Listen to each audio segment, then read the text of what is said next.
No one remembered the exact moment it began, because World War III had consumed the world not like an explosion, but like a light slowly fading away. What remained was a silent collapse, one unnoticed at first, yet growing deeper with each passing day. The cities were still standing, but they had been hollowed out, their windows shattered, their walls cracked, their streets abandoned. As the wind moved through the narrow alleys, it carried the remnants of an old life, and in places once filled with crowds, only echoes remained.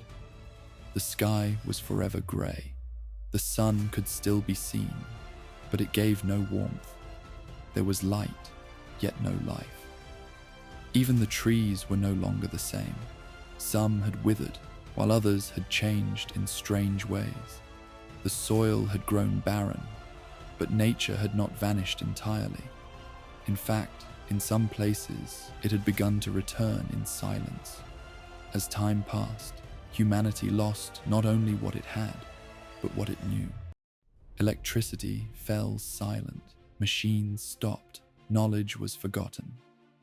One by one, the things that once connected the world disappeared, leaving behind only memories, fading recollections people struggled to preserve. Humanity no longer lived in crowds, but within nature, scattered in small and distant groups. Days were spent searching for food, and nights became silent vigils around the fire. Hunting had to be learned again. Finding water became a skill. But this was not life as it had once been in primitive times. This was a struggle for survival within the ruins of a lost world. And then nature began reclaiming what had always been hers. In the abandoned cities, vines wrapped themselves around walls, roots forced their way through stone, and trees rose by splitting apart the asphalt. Branches entered through shattered windows and filled the rooms. Homes once inhabited by people slowly disappeared beneath the green. In some places, trees grew so vast that they settled inside buildings, cracking through walls and emerging from within them. This was no longer the old nature.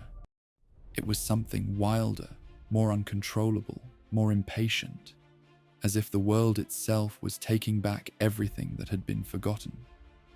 And in the midst of this transformation, humanity slowly changed as well.